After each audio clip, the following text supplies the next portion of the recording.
PSLV C-61 വിക്ഷേപണം പരാജയം. ഭൗമ നിരീക്ഷണത്തിനുള്ള EOS-9 ഉപഗ്രഹം ഭ്രമണപഥത്തിലെത്തിക്കാനായില്ല. ദൗത്യം പാളിയത് രണ്ടാം ഘട്ടത്തിന് ശേഷം പരിശോധിക്കുമെന്ന് ISRO ചെയർമാൻ വി നാരായണൻ.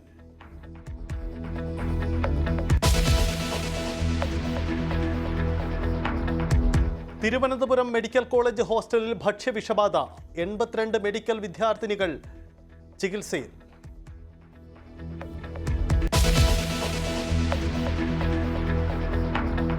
കൈക്കൂലി ആരോപണം എത്തുന്നത് EDയുടെ ഉന്നതരിലേക്ക്. അഡീഷണൽ ഡയറക്ടർ രാധാകൃഷ്ണന് പങ്കുണ്ടെന്ന് കൈക്കൂലി കേസിലെ പരാതിക്കാരൻ. രാധാകൃഷ്ണൻ എന്ന് പറഞ്ഞിട്ട് പുള്ളിയുടെ പേരെനിക്ക് കൃത്യമാണോ എന്ന് ഇപ്പോഴും അറിയില്ല.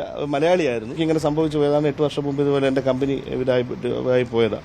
ഞാൻ അങ്ങോട്ട് പോയിട്ടില്ല. എന്നെ ഇവനോട് വളരെ പ്ലീസ് ചെയ്ത് സംസാരിച്ചപ്പോൾ ഇവൻ ചാടി കസേരയിൽ നിന്ന് എഴുന്നേറ്റിട്ട് എന്നെ കൂട്ടി ഒരു ചീത്തയും വിളിച്ചിട്ട് തറ ഇരിയടാന്ന് പറഞ്ഞു. ഞാൻ അപ്പോഴത്തേക്ക് പേടിച്ചു. എല്ലാം ഇമോഷണൽ ഇതെല്ലാം അങ്ങ് ഞാൻ അപ്പോഴേക്കും കരഞ്ഞു പോയി. ഞാൻ തറയിലങ്ങ് ഇരുന്നു. 10-ലധികം പേരിൽ നിന്നും പണം തട്ടിയതായി സംശയം. വിജിലൻസിന് കൂടുതൽ പരാതികൾ ലഭിച്ചു.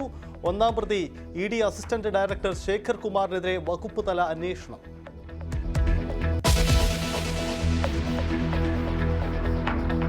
താങ്കളെ അംഗീകരിക്കുന്നു എന്ന് സുധാകരൻ പറയുന്നുണ്ട്. പക്ഷെ അപ്പോഴും അദ്ദേഹം മാധ്യമങ്ങളോട് ആവർത്തിച്ചു പറയുന്നത് അധ്യക്ഷ മാറ്റം നടന്നത് സ്വാഭാവിക രീതിയിലല്ല എന്നാണല്ലോ.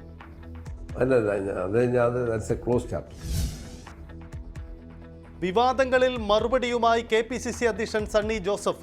K സുധാകരന് മികച്ച പരിഗണന നൽകി. പദവി ഒഴിഞ്ഞവരെ കോൺഗ്രസ് പ്രവർത്തക സമിതിയിൽ എടുക്കുന്ന കീഴ്വഴക്കമില്ല.